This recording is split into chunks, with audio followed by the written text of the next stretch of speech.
लोगों ने देख ली हैं, ठीक है। कैलकुलेशन अब क्या हाल चाल है सबके?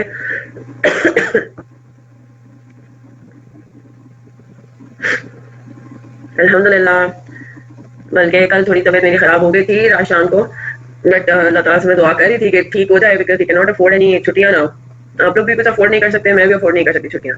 तो दुआ करें अल्लाह ताला मुझे चलता फिरता रखे, बोलता चलता रखे। ठीक है, मैं सिलेबस भी कंप्लीट करना है टाइमली बेसिस पे अगेन। आज हम इंशाल्लाह प्रोसेस कॉस्टिंग इंशाल्लाह स्टार्ट कर देंगे, और होपफुली प्रोसेस कॉस्टिंग में आप लोगों को मजा आएगा, क्योंकि जो टेढ़ी मेढ़ी चीजें हैं सारी वो आप मोर और लेस कर चुके हैं। ऐसा होता है ना, जैसा इतनी ढेर सारी टाइप्स ऑफ जर्नल एंट्रीज हैं वो आप लोगों ने देख ली हैं, ठीक है। कैलकुलेशंस, अब आपको कैलकुलेशंस पे तो अब हमारा फोकस ही हट गया ना। कैलकुलेशंस तो हमारे लिए माशाल्लाह से piece of cake, right. Overhead absorption rate कैसे कैलकुलेट करना है, लेबर की कैसे कैलकुलेशंस होती हैं, डायरेक्ट मटेरियल कैसे जो है वो कैलकुलेट होता है। जी जनाब, कल मैंने आप लोगों को 2 होम असाइनमेंट्स दिए थे। एक सेक्शन तो था हमारा क्वेश्चंस का, उनके ऊपर हम अभी आते हैं। दूसरा हमारा क्या था, मैंने आपको कहा था कि सर्विस कॉस्टिंग का आपने रीड करना है 2.3 स्पेशली उधर से, और इसको हम एक दफा गो थ्रू जरूर देखेंगे करेंगे। इजी है ना, समझ में आया what is meant bye composite cost units. जब हम सर्विस कॉस्टिंग की बात करते हैं तो ये कल बेसिकली आवाज उस टाइम काफी डिस्टॉर्शन हो रही थी, इस वजह से इसको मैं कंप्लीट नहीं कर पाई। जब हम सर्विसेज की बात करते हैं तो जब आप कोई सर्विस लेने जाते हैं तो आपको नॉर्मली जो प्राइस कोट की जाती है वो अजीब तरीके की होती है। नॉर्मली हम देखते हैं कि अच्छा जी 10 रुपए पर यूनिट है। आप किसी को चीज खरीदने जाओ, एक शैम्पू की बोतल, तो आप पूछते कितने का, कहते हैं एक जो है वो 120 रुपए का, राइट। लेकिन जब आप सर्विस इंडस्ट्री की बात करते हैं तो ज्यादातर केसेस में आपको पर समथिंग ऐसे करके दिया जाता है, ठीक है। जी जनाब अब्दुल्ला, उस पर भी आते हैं हम लोग, ठीक है। अब जैसा ट्रांसपोर्टेशन कंपनीज जो है वो जब अपनी कॉस्ट निकालती हैं तो वो ये देखती हैं कि मुझे एक पैसेंजर को 1 किलोमीटर ट्रांसपोर्ट करने का कितना खर्चा आता है, तो फिर उसी हिसाब से वो लोग टिकट भी अपनी रखते होंगे ना। वो देखते होंगे कि भाई अच्छा टिकट है कहाँ का, टिकट है फॉर एग्जांपल लाहौर से कराची का, तो लाहौर से कराची टोटल किलोमीटर्स कितने हैं, और वो उसको उससे मल्टीप्लाई कर देते हैं कि जी कितना एक बंदे को कितना ट्रांसपोर्ट करने का टोटल खर्चा कितना आ रहा है 1 किलोमीटर का, राइट। तो वो फिर उसको मल्टीप्लाई करके टिकट फिक्स कर लेते हैं, किसी बात पर अपना प्रॉफिट लगा के। तो आई होप इसमें आप लोगों को कोई किसी को कोई कंफ्यूजन है या मसला आया कि किस तरीके से हम कैलकुलेट करते हैं। सिंपली स्पीकिंग तो हमारे पास क्या है, पर यूनिट जो है, per unit of service calculate करने का हमारे पास कॉस्ट किस तरह से निकलता है, वो निकलता है total cost of the service divided by number of units of service, है ना। पर कॉस्ट वही होता है, बिल्कुल पर यूनिट कॉस्ट उस तरह से निकलता है, ठीक है। उम्मे हबीबा वही बात है, ठीक है। लेकिन जब हम आते हैं थोड़ा सा इधर, अब इधर देखिए इन्होंने एग्जांपल 0506 आई होप आप लोगों ने गो थ्रू कर ली होगी।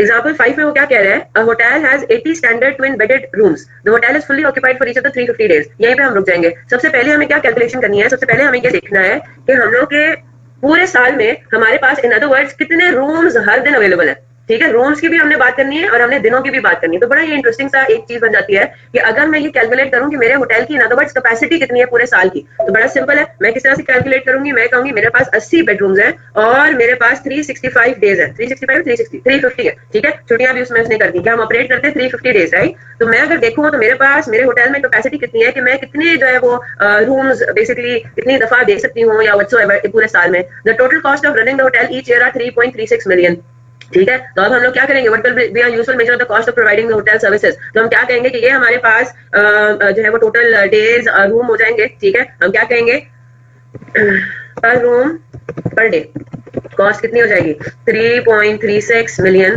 डिवाइडेड बाय 28,000, है ना।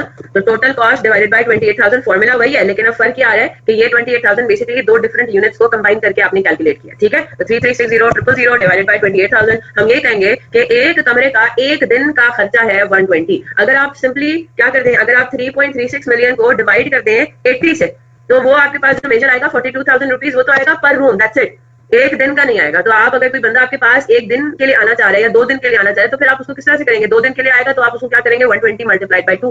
अगर एक बंदा एक फैमिली है वो 2 रूम्स एक दिन के लिए आके मतलब लेना चाह रही है रेंट पे, तो आप क्या करेंगे 120 मल्टीप्लाइड बाय 2। तो ये बहुत आसान तरीका, आप एक मेजर निकाल लेते हैं तो कैलकुलेट कि हम किस तरीके से एक दिन की एक रूम की कॉस्ट निकाल सके। क्लियर हो गई ना बात। इसी तरह से ये हो गया।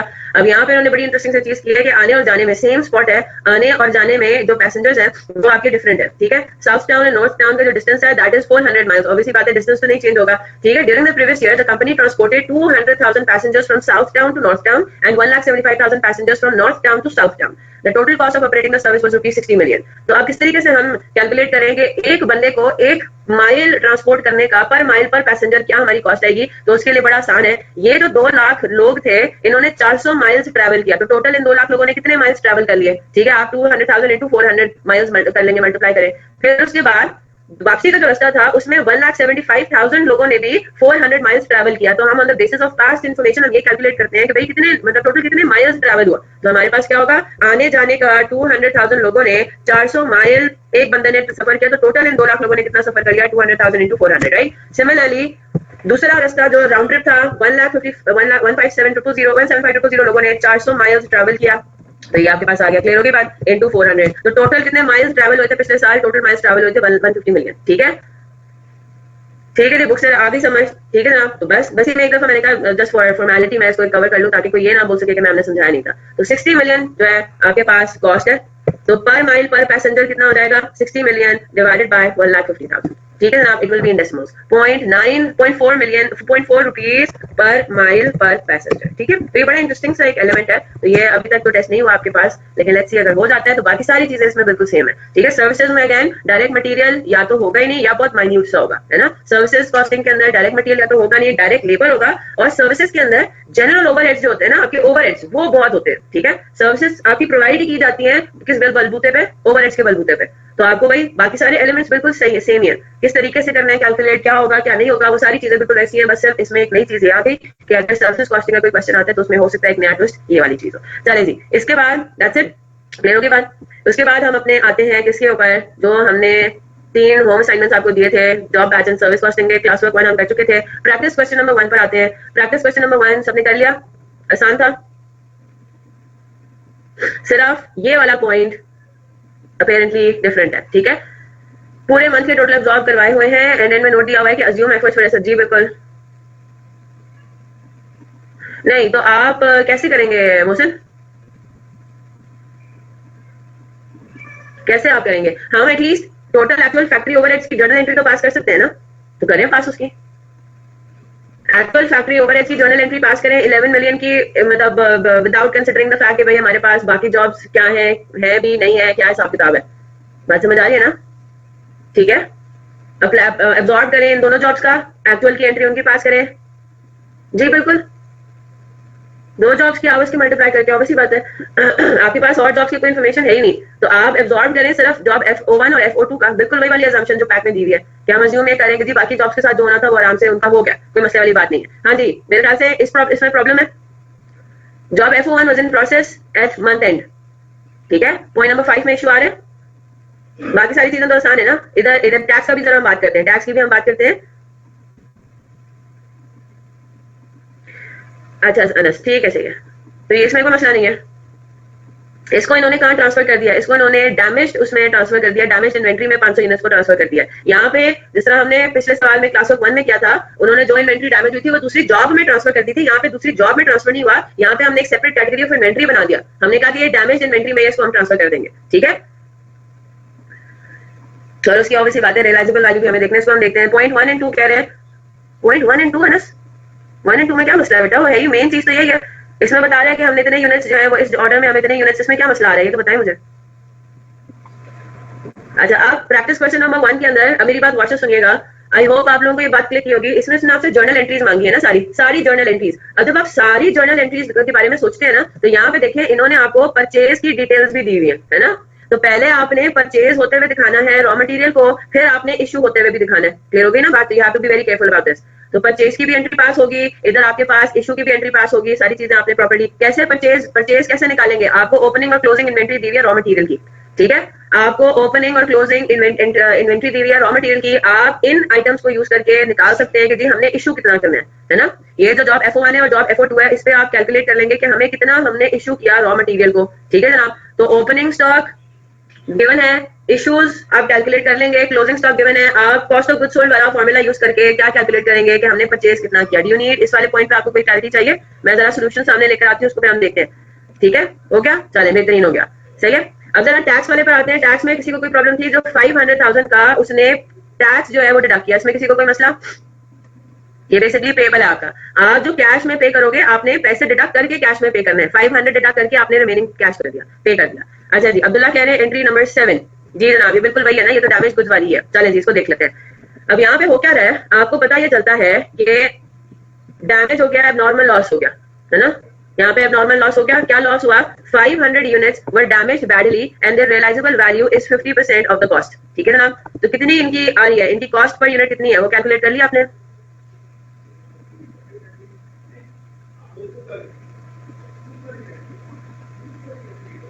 $1920 है 500 यूनिट्स की टोटल कॉस्ट, ठीक है, ये यहाँ पे समझ आ गया। 1920 500 यूनिट्स की टोटल कॉस्ट है, तो अब उसकी क्या जर्नल एंट्री पास होगी? हाँ जी, सोच कर बताइए। डैमेज हो गए 500 यूनिट्स, कौन से? ये फिनिश्ड गुड्स, ये आपके जॉब FO1 में से बेसिकली क्या जर्नल एंट्री पास करेंगे? जॉब FO1 में से निकलेगा, है ना, 500 यूनिट्स, सारे यूनिट्स बेसिकली जॉब FO1 में से निकलने थे, ठीक है। तो पहले आपके पास क्या हुआ, इधर मेरी बात गौर से सुनिएगा। सबसे पहले तो आप चलिए ये वाला रूट लेते हैं जो इन्होंने फॉलो किया हुआ है, ठीक है। ये देखिए, सारी जब आपके पास जो कंप्लीट ईयर्स की कॉस्ट मुझे बताएंगे तो सारे यूनिट्स आपके, एक मिनट, वर्क इन प्रोसेस से जो निकले हैं,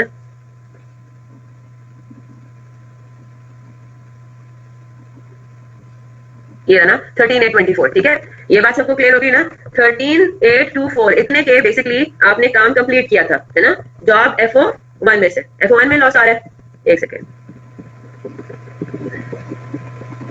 जी, बिल्कुल कर सकते हैं, यही एंट्री पास हो रही है, इन्होंने कंसोलिडेट कर दिया इसको, सिंपल एज दैट, ठीक है। एक सेकंड मैंने, हाँ जी, जॉब FO1 में इशू आ रहा है ना, चलिए मेरी बात गौर से सुनिएगा। जॉब FO1 बेसिकली पहले आपने किया कंप्लीट, है ना, आपने जब जॉब FO1 कंप्लीट किया तो 13,824 के वर्थ ऑफ गुड्स जो है वो आपने ट्रांसफर कहाँ कर दिए? फिनिश्ड गुड्स में, ये तो नॉर्मल आपकी एंट्री है। फिर आपको वो कह रहा है कि during delivery to the customer, complete होने के बाद 500 यूनिट्स वर डैमेज्ड बैडली, और उसको आप किसी दूसरी जॉब में ट्रांसफर नहीं कर रहे हो, ठीक है। इसका मतलब ये हुआ कि फिनिश्ड गुड्स में से थोड़ा सा, जो कि कितनी अमाउंट बनती है आपने मुझे बताया 1920, है ना, आपकी जो 500 यूनिट्स की जो कॉस्ट बनती है वो कितनी बनती है? 1920। तो 1920 के जो वर्थ ऑफ गुड्स है वो बेसिकली यहाँ पे देखें, अगर हम उनको सेल कर देते तो वो किसमें ट्रांसफर हो जाते? COGS में, है ना, COGS टू फिनिश गुड्स हमारी एंट्री पास होती है। लेकिन अब हमारी एंट्री पास नहीं हो रही क्योंकि ये गुड्स तो हो गए डैमेज, इनको हम सेल तो कर नहीं रहे, ठीक है। तो अब इसका क्या होगा? 500 units were damaged badly and the realizable value is 50% of the cost। तो मुझे बात बताइए, लॉस में जो अमाउंट जानी है, लॉस में जो अमाउंट जानी है वो कितनी जानी है? पहले तो मैं आपको इनकी वाली एंट्री बता रही हूँ। लॉस में 50% जाना है, यानी कि 960। तो इन्होंने क्या एंट्री पास किया है? इन्होंने डैमेज इन्वेंट्री का एक और अकाउंट खोल दिया। इन्होंने कहा जो 960 ये रियलाइजेबल है ना, जो 960 है, जो अमाउंट हमें रियलाइज हो जाएगी इस इन्वेंट्री की, वो तो हम इन्वेंट्री में रहने दें, ठीक है, वो तो आपके पास हो गया रियलाइजेबल। और जो 960 का हमें लॉस हुआ है वो आप ले गए किधर? एबनॉर्मल लॉस में। अब इधर आपके पास एक और तरीका ये भी है कि आप फिनिश्ड गुड्स में से निकाले ही सिर्फ 960, है ना, फिनिश्ड गुड्स में से आप निकाले ही सिर्फ 960, जिसमें मुनीबा ने भी बात की, ये वाली एंट्री भी सही है। या तो हम ये काम करें, इन्होंने बेसिकली क्या कर दिया, फिनिश्ड गुड्स को जो टी अकाउंट है ना वो उन्होंने गुड यूनिट्स के लिए रख लिया, ठीक है। फिनिश्ड गुड्स का जो टी अकाउंट है वो उन्होंने गुड यूनिट्स के लिए रख लिया और डैमेज इन्वेंट्री का एक अकाउंट बना लिया जिसमें वो डैमेज इन्वेंट्री लेकर जा रहे हैं, but we can do it the other way around as well. बिल्कुल ठीक, उसी तरह से कर ले, वो भी ठीक है, ठीक है, वो भी बिल्कुल, वो भी सही तरीका है ना कि हम इन्वेंट्री को फिनिश गुड्स में ही रहने दें। या तो हम ये काम करें या फिर हम क्या करें भाई, फिनिश्ड गुड्स में से वैल्यू सिर्फ किसकी जानी चाहिए? फिनिश्ड गुड्स में से 960 की सिर्फ वैल्यू कम होनी चाहिए, ठीक है। बात समझ आ गई? फिनिश गुड्स 960 क्रेडिट हो गया और एबनॉर्मल लॉस 960 डेबिट हो जाएगा। और यहाँ पे फिर आप एक नोट अपने पास लिख लें। नोट हम ये लिख रहे हैं कि जी आपका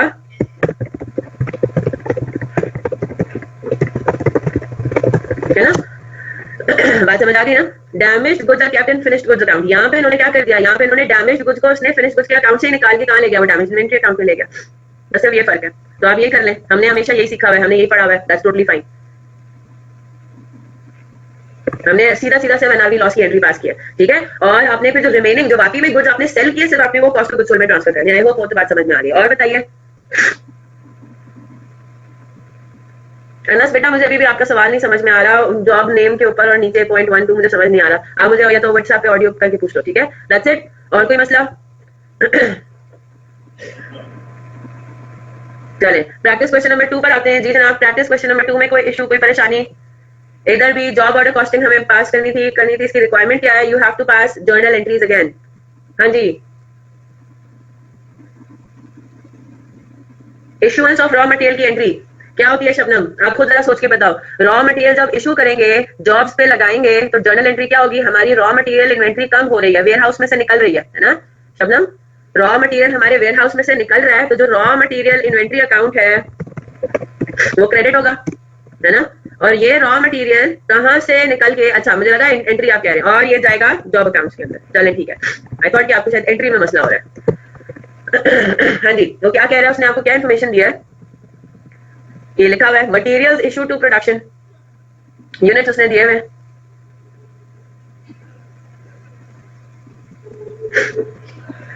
जॉब S40 लिखा हुआ है, नहीं S40 तो रॉ मटेरियल है बेटा, S40 तो रॉ मटेरियल लिखा हुआ है, S40 जॉब का नंबर थोड़ी है, जॉब्स तो FO1 और FO2 ही है, तो ये तो S40 तो रॉ मटेरियल का नाम है, टाइपिंग एरर थोड़ी है। अच्छा जी, हाँ जी शबनम, ए पर आते हैं। मटेरियल्स इशू टू प्रोडक्शन है, मटेरियल एक्स है आपके पास 40,000 आपने यूनिट्स मटेरियल एक्स के इशू किए जॉब ए पे, ठीक है, और इधर इन्होंने आपको इसकी परचेज प्राइस भी दी हुई है 25 रुपीज पर यूनिट। क्या मसला आ रहा है इसमें? तो कॉस्ट नहीं कैलकुलेट कर सकते? 40,000 जो मटेरियल एक्स है उसकी कॉस्ट टोटल कितनी हो जाएगी? 25 रुपी पर यूनिट के हिसाब से। शबनम, मटेरियल वाई इशू हुआ है जॉब बी पे, उसकी कॉस्ट पर यूनिट है 35। बेटा Anas material x material y second question में है, फर्स्ट क्वेश्चन में एक्स और वाई कहां पर है? आप कंफ्यूज क्यों हो रहे हैं, मिक्स क्यों कर रहे हैं इसको? सी में मटेरियल एक्स भी शो हो रहा है, मटेरियल वाई भी शो हो रहा है, 25 और 35 रुपीज। शबनम अब बताएं मसला है क्या?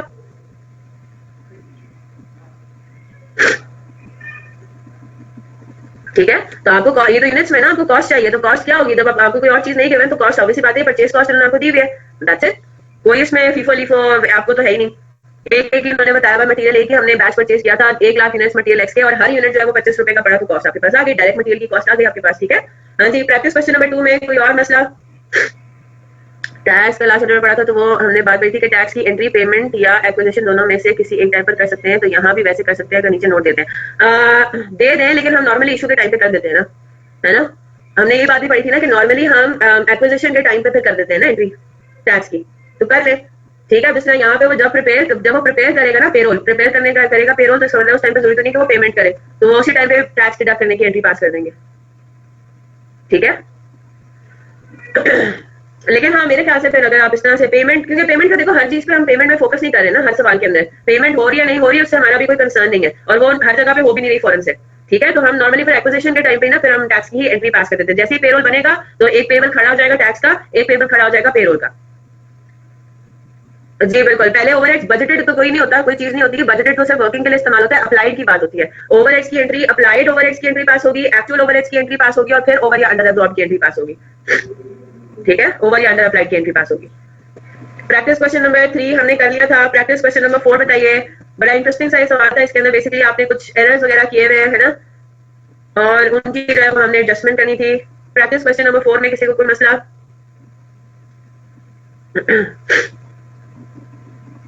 पॉइंट नंबर 1 वो ये कह रहा है ₹150 of materials issue to job number 182।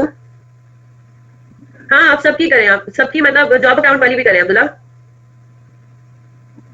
Ideally तो इसमें वाकई में आप सही कह रहे हैं, जनरल लेजर की मांगी हुई है, लेकिन इसमें मेरे ख्याल से उन्होंने जॉब से रिलेटेड भी सारी जो है वो एंट्रीज है वो करवाई है। ठीक है, तो आप just to be on the safe side आप सारी एंट्रीज, जर्नल एंट्रीज मांगे तो आप सारी, अगर आप नोट करो तो ये ट्रेंड बन रहा है कि वो सारी जर्नल एंट्रीज हम जो है वो उसमें लिख देते हैं इन्वॉल्विंग जॉब अकाउंट्स पे। ठीक है, हाँ जी। ₹150 of materials issue to job number 182 in process should have been charge to the repair department. जी सना, ये बिल्कुल ऐसे ही कर रहे हैं जिस हमने इंट्रो टू अकाउंटिंग में किया था ना, करेक्शन ऑफ एरर्स। क्या जर्नल एंट्रीज पास होनी चाहिए थी, क्या जर्नल एंट्री पास होनी चाहिए थी सना, बताएं जरा। 150 के जब हमने मटेरियल इशू किए, देखो वो ये कह रहा है हमने 150 का मटेरियल इशू किया ना, वो डेबिट हो गया रिपेयर एक्सपेंस। ठीक है, वो डेबिट हो गया रिपेयर एक्सपेंस, बस ये बात हुई है। It has been charge to the repair department. हो सकता है कि वो छोटे मोटे कोई टूल्स हो, कोई औजार हो, है ना, कुछ भी हो सकता है। वो छोटे मोटे टूल्स हमने प्रोडक्शन में इशू किए, असल में हमने फैक्ट्री में भिजवाए ताकि वो जॉब पे इस्तेमाल हो सके। ठीक है, अच्छा शुड हैव बीन, नहीं है, have been charge to the repair department है। नहीं नहीं नहीं, अच्छा उल्टा हो गया ना, हाँ उल्टा हो गया।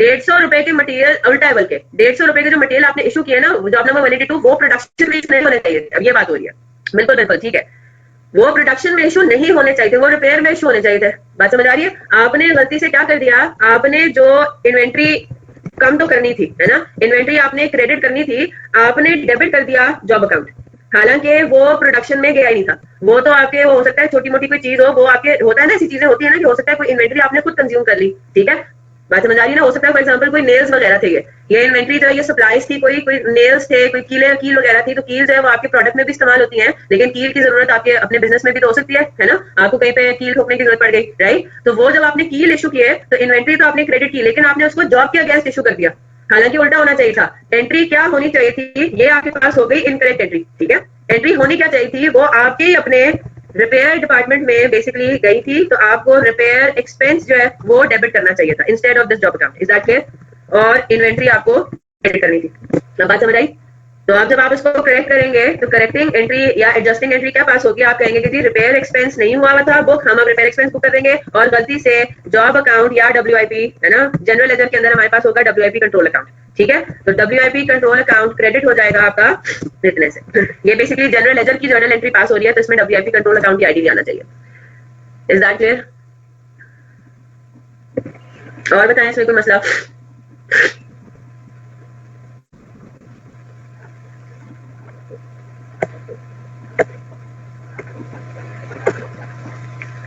चले, तो job batch and service costing थोड़ा सा ऑब्वियसली बात है कंफ्यूजिंग उस सेंस में कि हमारे पास जर्नल एंट्रीज, आप सारी मतलब एंट्रीज पास कर दें। मैं आपको ये एक मशवरा दूंगी, टिप दूंगी, सारी जर्नल एंट्रीज आप पास कर दें, ठीक है, to be on the safe side, ताकि जो भी एग्जामिनर के माइंड में है कि वो कौन सी वो जॉब अकाउंट्स वाली जर्नल एंट्रीज देखना चाह रहा है या जनरल लेजर वाली, वो उसको सब चीजें उसको मिल जाएंगी। तो मसला तो नहीं है ना पास करने में? नहीं जनाब, बैच कॉस्टिंग नहीं है सर टैक्स के अंदर, ठीक है। और बैच कॉस्टिंग को आप इस तरह से लें कि there is no difference between, no such difference between job and batch costing except for एक नया चीज ये आ सकती है कि भाई आपके पास एक बैच सेटअप कॉस्ट होगी, ठीक है। तो अगर आप देखो वो 150 ट्रक्स वाला जो सवाल है वो हमने बैच कॉस्टिंग का ही दिया ना, कोई फर्क नहीं था, बस सिर्फ ये है कि वो एक उसमें मल्टीपल प्रोडक्ट्स हैं, मल्टीपल आइटम्स हैं, आपको वो पर यूनिट कैलकुलेट करने को कह सकता है, वो हमने आराम से कैलकुलेट कर लिया, तो मसला ही नहीं हुआ। ठीक है जी, चलें अब हम शुरू करते हैं अपना नया chapter which is what process costing. बहुत सिंपल है, simple in the sense simple इतना शायद आपको ना लगे, लेकिन लंबा है, लेंदी है, तो इस वजह से थोड़ी आप लोगों को मसला होता है उसके अंदर, और ऐसे लगता है जिस तरह नहीं सिर्फ जॉब अकाउंट भी लिख दें तो ठीक होगा। जी बिल्कुल, रीसेंट अटेम्प्ट में एक ही सवाल आया हुआ है, ठीक है, तो जॉब अकाउंट ही लिखे तो काफी है, ठीक है जनाब। चले जी, तो अब हम बिस्मिल्लाह करते हैं, स्टार्ट करते हैं अपना प्रोसेस कॉस्टिंग। चले, अब डिफरेंट टाइप्स ऑफ कॉस्टिंग हम पढ़ रहे हैं ना, हमने जॉब ऑर्डर कॉस्टिंग पढ़ ली, हमने बैच कॉस्टिंग पढ़ ली, ठीक है। अब हम क्या क्या पढ़ने जा रहे हैं, प्रोसेस कॉस्टिंग पढ़ने जा रहे हैं। तो हर डिफरेंट सिचुएशन में डिफरेंट कॉस्टिंग्स आपकी एप्लीकेबल है ना। अगर आपको आप डिफरेंट किस्म के ऑर्डर्स रिसीव करते हैं, एक ऑर्डर दूसरे ऑर्डर से डिफरेंट होता है थोड़ा सा जो है वो,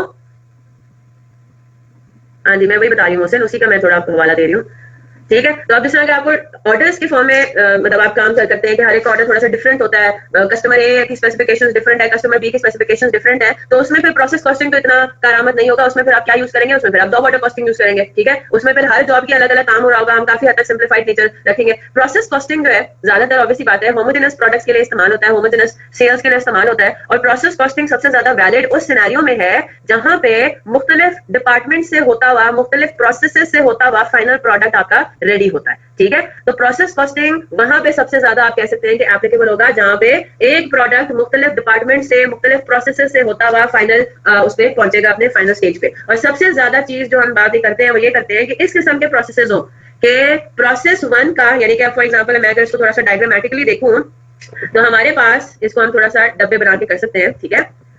ये हमारे पास पूरी फैक्ट्री है हमारी, ये हमारा पूरा प्रोडक्शन है, ठीक है। हमारे पास ये हो गया प्रोसेस वन, ये हो गया प्रोसेस टू,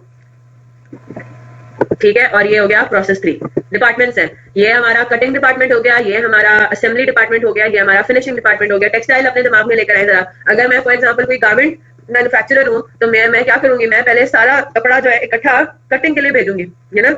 कटिंग से फिर वो आएगा किसके ऊपर, स्यूइंग के ऊपर, असेंबली उसको कह सकते हैं, ठीक है जनाब। फिर उसके बाद हम उसको एंड पे किस पे लेकर आएंगे, हम फिनिशिंग डिपार्टमेंट में आएंगे कि उसके अंदर कोई बटन शटन लगाने हैं, लेसें लगानी है, ठीक है, उसकी प्रॉपर जो फिनिशिंग टचेस उसको देने हैं। तो you get the point right. तो ये आपके पास हो गया प्रोसेस वन, इसमें डिफरेंट हो सकता है, हर इंडस्ट्री का डिफरेंट है, प्रोसेस टू और प्रोसेस थ्री, ठीक है। तो इसमें जो मेन पॉइंट है वो ये है कि हमारा प्रोसेस वन का जो आउटपुट होगा वो प्रोसेस टू का इनपुट होना चाहिए, ठीक है। इस तरह से कंटिन्यू बेसिकली कंटिन्यूस सारी चीजें हो, आपने चीजें पहले इनपुट की प्रोसेस वन के अंदर, ठीक है।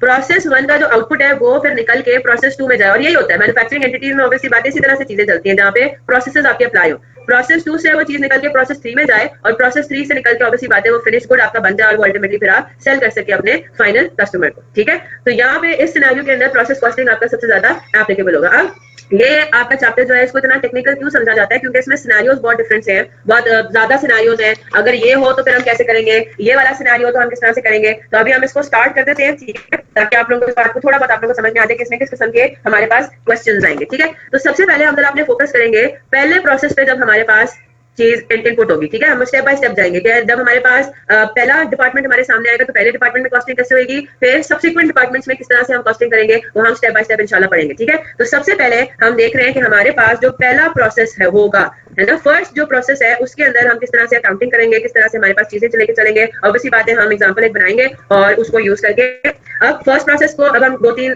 लेक्चर्स हमारे फर्स्ट प्रोसेस पे ही लगेंगे क्योंकि उसमें अगेन मुख्तलिफ सिनेरियोज हैं, ठीक है।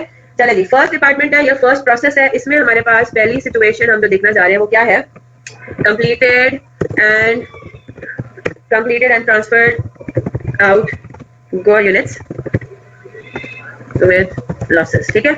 आगे मैं लिख रही हूँ नो वर्किंग प्रोसेस, ये क्या चीज है इसको हम अभी देखते हैं, मैं भी आपको इसको समझाती हूँ ये क्या है। ये सिचुएशन, पहली सिचुएशन ऐसी है कि इसमें हमने जिस महीने या जिस पीरियड की हम बात कर रहे हैं उस पीरियड में हो क्या रहा है, हम चीजें डाल रहे हैं, यानी कि रॉ मटेरियल खरीद के डाल रहे हैं पहले प्रोसेस में, हम डायरेक्ट लेबर लगा रहे हैं पहले प्रोसेस में, पहले डिपार्टमेंट में, हम ओवरहेड्स लगा रहे हैं किसमें, पहले प्रोसेस के अंदर, ठीक है। अभी हम पहले डिपार्टमेंट पे खड़े हुए हैं कि जब हमारा प्रोसेस स्टार्ट होता है, जब हमारी प्रोडक्शन स्टार्ट होती है तो पहले जो प्रोसेस है उसमें जब हम एंटर होंगे तो किस तरह की हमारे पास अकाउंटिंग कॉस्टिंग हुई होगी, ठीक है। तो बात समझ आ रही है ना। अभी हम पहले प्रोसेस पे खड़े हैं, पहले प्रोसेस से फिर कंप्लीट यूनिट्स होंगे, ट्रांसफर होंगे किसमें, प्रोसेस 2 में। अभी जो हम सिचुएशन पढ़ रहे हैं उसमें हम अज्यूम कर रहे हैं कि कोई वर्क इन प्रोसेस नहीं है प्रोसेस 1 के अंदर। क्या मतलब हुआ, पीरियड के एंड पे सारे के सारे जितनी भी आपने प्रोडक्शन करनी थी वो आपने कर ली और सारे के सारे यूनिट्स ट्रांसफर हो गए प्रोसेस 2 में। जल्दी से एक छोटी सी एग्जांपल नोट करें उसको फिर हम देखेंगे कि किस तरह से हम सॉल्व करते हैं, ठीक है।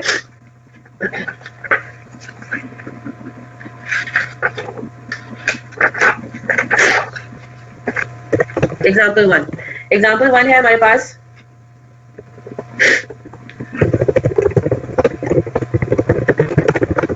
जल्दी से कॉपी करेंगे।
जी जनाब, क्लास भी आपकी अब टाइमिंग एक्सटेंड हो चुका है 9:30 to 11। कोई और वे आप नहीं बन रहा था तो 9:30 to 11 इंशाल्लाह आप लोगों की क्लास हुआ करेगी, कल से ये इम्प्लीमेंट हो जाएगा। लेकिन हम कल अपनी एक्स्ट्रा क्लास भी रखेंगे, मिड टर्म पेपर्स आप लोगों को चेक होके वापस मिल गए, ठीक है। कल फिर हम एक्स्ट्रा क्लास रखेंगे और एक्स्ट्रा क्लास में बेसिकली हम सिर्फ मिड टर्म डिस्कस करेंगे ताकि हमारा नॉर्मल लेक्चर का टाइम जो है वो अफेक्ट ना हो, ठीक है। चलें जी, एग्जांपल कॉपी कर ली सबने। The following data relates to the month of June for process 1। Direct material 10,000 units, अभी अब देख इसको जरा समझेंगे भी। 10 डायरेक्ट मटेरियल कॉस्ट इसके आगे ब्रैकेट्स में लिखा हुआ है 10,000 units, rupees 1.6 million. Conversion cost क्या होती है, do I need to tell that again, what is meant by conversion cost, direct labour plus FOH, है ना, बिल्कुल ठीक। नॉर्मल लॉस भी उन्होंने बता दिया हुआ है कि 5% ऑफ इनपुट आपका नॉर्मल लॉस होता है, ठीक है। Units completed and transfer to process 2 है 9,500 units. Recovery value of defective goods है 20 रुपीज पर यूनिट। रिक्वायर्ड है कॉस्ट पर यूनिट फॉर प्रोसेस 1। कॉपी कर लिया सबने, ठीक है जी। अब आपको वो कह रहा है कि जब हम प्रोसेस 1 में अपनी सारी प्रोडक्शन वगैरह कंप्लीट कर लेते हैं तो हमारे प्रोसेस 1 का हम क्या करेंगे कि एक यूनिट को मैन्युफैक्चर करने की क्या कॉस्ट आई, है ना, प्रोसेस 1 से गुजरने के बाद। प्रोसेस 1 से जब एक पर्टिकुलर यूनिट हमारा गुजर जाता है तो हम क्या कहते हैं कि टोटल उसकी कॉस्ट एक यूनिट की कितनी बनती है। बात समझ आ रही है ना। अब यहाँ पे आपके पास मुख्तलिफ चीजें, पहले उनको समझते हैं। आपको हमेशा डायरेक्ट मटेरियल इस तरह से दिया होगा, आइडियली इसी तरह से दिया होना चाहिए, ठीक है। डायरेक्ट मटेरियल के आगे ब्रैकेट्स में इस तरह से यूनिट्स दिए होंगे। अभी मेरी बात गौर से सुनिएगा, इसका क्या मतलब है, मैं अगर ये कह रही हूँ कि मैं 10,000 यूनिट्स इनपुट कर रही हूँ, ये मेरा इनपुट है, ठीक है, मैं डायरेक्ट मटेरियल लगा रही हूँ और मैं डायरेक्ट मटेरियल जो लगा रही हूँ ना वो 10,000 यूनिट्स फिनिश्ड गुड्स का ये बेसिकली रिप्रेजेंट कर रहा है कि मैं जो डायरेक्ट मटेरियल लगा रही हूँ ना वो डायरेक्ट मटेरियल लगा रही हूँ 10,000 फिनिश्ड यूनिट्स के हिसाब से। Is that clear?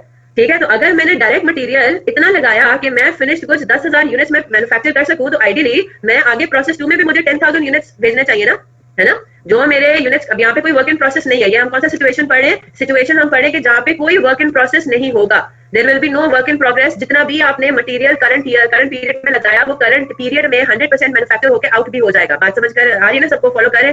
तो मैंने अगर मटेरियल 10,000 यूनिट्स के हिसाब से लगाया है तो मेरा आउट भी 10,000 यूनिट्स आइडियली होना चाहिए। यहाँ पे क्यों हो रहा है? 9500 यूनिट्स मैंने इस महीने मैन्युफैक्चर करके आउट किए। क्यों? क्योंकि मैंने मेरा 5% ऑफ इनपुट नॉर्मल लॉस भी तो हुआ है ना? मेरा 5% ऑफ इनपुट जो कि कितना बनता है 500 यूनिट्स, तो 10,000 यूनिट्स का मैंने इनपुट किया था, 500 यूनिट्स उसमें से लॉस हो गए और जो कि एक्सपेक्टेड लॉस था, और रिमेनिंग 9500 यूनिट्स मेरे ट्रांसफर हो गए। अब जरा कुछ फॉर्मूलाज हैं वो नोट डाउन करें।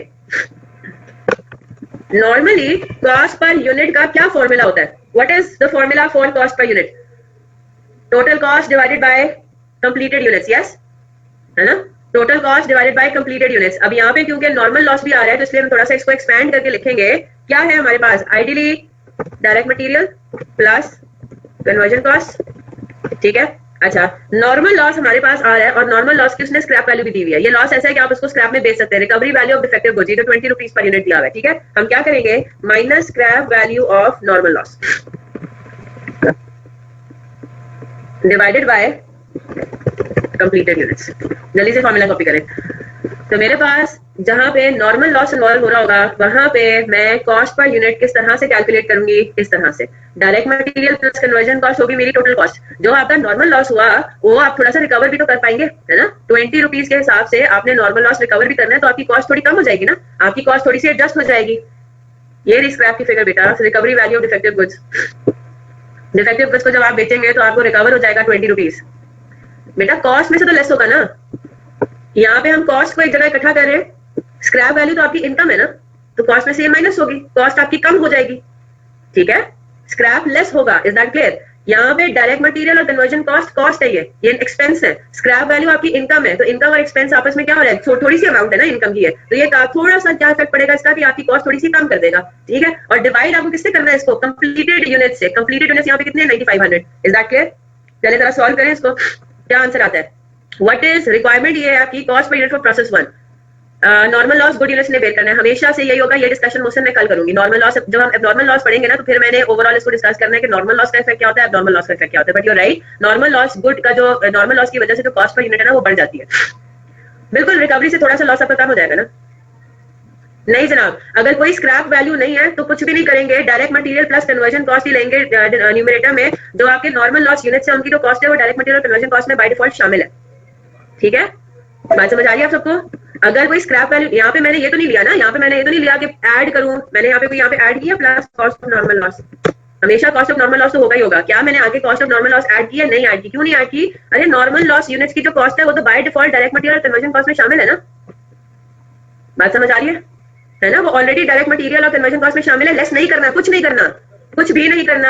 Direct material plus conversion cost सारे 10,000 यूनिट्स के डायरेक्ट मटेरियल, 10,000 यूनिट्स का कन्वर्जन कॉस्ट और माइनस करना है सिर्फ scrap value of normal loss. उसकी वजह ये है कि नॉर्मल लॉस की कॉस्ट जो है वो आपके गुड यूनिट्स पे फॉल करेगी। ये क्या है? ये पूरा सिनेरियो हम कल समझेंगे। अभी प्लीज इसी फॉर्मूले पे स्टिक करें। मैंने क्या माइनस किया है? मैंने क्या यहाँ पे माइनस किया है कॉस्ट ऑफ नॉर्मल लॉस? नहीं, कुछ भी नहीं किया। जिस तक किया हुआ उस तक ही रहने दें प्लीज, इसमें अपनी तरफ से मत करें। डायरेक्ट मटेरियल और कन्वर्जन कॉस्ट पूरे 10,000 यूनिट्स की ही लेनी है, ठीक है। जब हम इस हिसाब से कैलकुलेट करते हैं, जल्दी से इसकी कॉस्ट पर यूनिट निकालते हैं, तो हमारे पास कॉस्ट पर यूनिट कितना आता है? डायरेक्ट मटेरियल आपके पास पूरे 10,000 यूनिट्स की लेनी है, कॉस्ट तो आपकी यही इनकम हुई ना, कॉस्ट तो है ना 1.6 मिलियन, ठीक है। अब इसमें से कुछ अगर लॉस हो गया तो इसमें आपका क्या? इसमें कॉस्ट तो हम नहीं कहेंगे ना कि हमारी कॉस्ट ही कम हो गई, लॉस हो गया था इसलिए। हमारा खर्चा क्या कम हुआ है नॉर्मल लॉस की वजह से? नहीं, वो तो उतने का उतना ही है। हमने खरीदा है डायरेक्ट मटेरियल, इतने का ही खरीदा है, हम कहेंगे हमारी परचेज कॉस्ट यही है। भले नॉर्मल लॉस हो, नॉर्मल लॉस हो, कुछ ना हो, हमारी कॉस्ट क्या है? हमारा एक्सपेंस, कॉस्ट ऑफ प्रोडक्शन तो है ना ये 1.6 मिलियन प्लस 800,000, ठीक है। ये कन्वर्जन कॉस्ट हो गई। माइनस क्या करना है इसमें? Scrap value of normal loss. तो माइनस करेंगे, हमने जो 500 यूनिट्स स्क्रैप किए 500 मल्टीप्लाइड बाय 20, या इससे हमारी क्या होगी? ओवरऑल हमारी कॉस्ट थोड़ी एडजस्ट हो जाएगी, हमें थोड़ा बेनिफिट मिल जाएगा। डिवाइड करेंगे इसको किससे? 9,500 यूनिट से। जी जनाब, क्लियर होगी बात? तो हमारे पास क्या आंसर आ रहा है? अप टू 2 डेसिमल प्लेसेस रखें तो बेहतर है।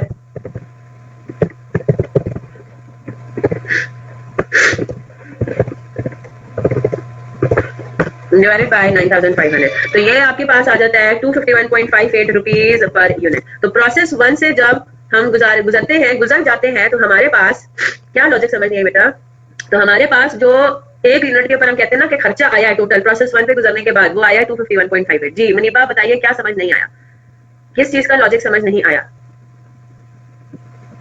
स्क्रैप वैल्यू लेस करने की लॉजिक यही है कि जाहिर सी बात है आपको जो 500 यूनिट्स का लॉस हुआ था, अब जब आपने उसको सेल तो नहीं कर सकते अब, है ना, आप उसको सेल तो कर नहीं सकते, राइट, सेल नहीं कर सकते, लेकिन आप उसके अगेंस्ट कोई ना कोई थोड़ा बहुत उसकी रिकवरी जरूर कर सकते हैं। इधर देखें, जो डायरेक्ट मटेरियल की कॉस्ट है 10,000 यूनिट्स की, ठीक है, 10,000 यूनिट्स का आपने मटेरियल लगाया, उसमें पता ये चला कि भाई कुछ चीज हमने सेल कर दी, स्क्रैप कर दिया और उससे हमने कुछ रिकवर कर लिया, अपनी डायरेक्ट मटेरियल कॉस्ट थोड़ी सी रिकवर कर ली, ये बात हो रही है सिर्फ।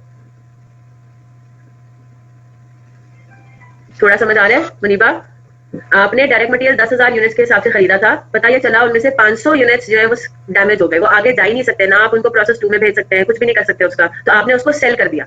हाँ ये कह सकते हैं कि वो कॉस्ट ही नहीं रही यूनिट्स की, तो डायरेक्ट मटेरियल में से कुछ जो आपने पैसा अपना थोड़ा सा स्क्रैप करके रिकवर कर लिया प्रोसेस 1 में ही रहते रहते, वो क्या आपने माइनस कर दिया उसको। लेकिन ख्याल रखना है जो एबनॉर्मल लॉस है, वो जब एबनॉर्मल लॉस की डिस्कशन करेंगे तो उसमें उसके बारे में बात कर लेंगे। ट्रीटमेंट की बात है, अगेन ये जो पूरा फॉर्मूला है इसमें नॉर्मल लॉस का क्या हो रहा है, फिर आगे जब हम नॉर्मल लॉस पढ़ेंगे नॉर्मल लॉस का क्या होगा, ये मैंने एंड में सारा आपको समझाना है। नॉर्मल लॉस एक ऐसी चीज होती है जिसकी वजह से कॉस्ट पर यूनिट बढ़ जाएगी, लेकिन एब नॉर्मल लॉस की वजह से कॉस्ट पर यूनिट नहीं बढ़ती। क्यों, क्या मतलब हुआ इस बात का, ये सब हम इंशाल्लाह कल देखेंगे, ठीक है। और अब आप जा सकते हैं, केजीज में भी हो सकता है, ऑब्वियसली बात है बेटा, इनपुट जो भी आपका यूनिट है उसमें होगा ना, यहाँ पे हम यूनिट्स की बात करें तो यूनिट्स में रहने दे रहे हैं, किलोग्राम्स में भी हो सकता है, लीटर्स में भी हो सकता है। आज का कोई होम असाइनमेंट नहीं है क्योंकि अभी हमने प्रोसेस कॉस्टिंग स्टार्ट ही किया, ठीक है।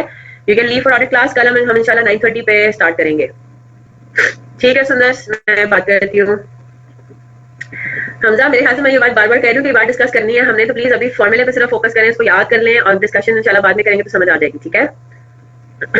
ठीक है, समझ आ जाएगा, डोंट वरी। आगे चलें तो सही, भी हमने सिर्फ एक एग्जांपल किया। चलें जी जल्दी से भागें ऑडिट के लिए, मैं सुमा को मेरा सलाम दीजिएगा। अल्लाह हाफिज।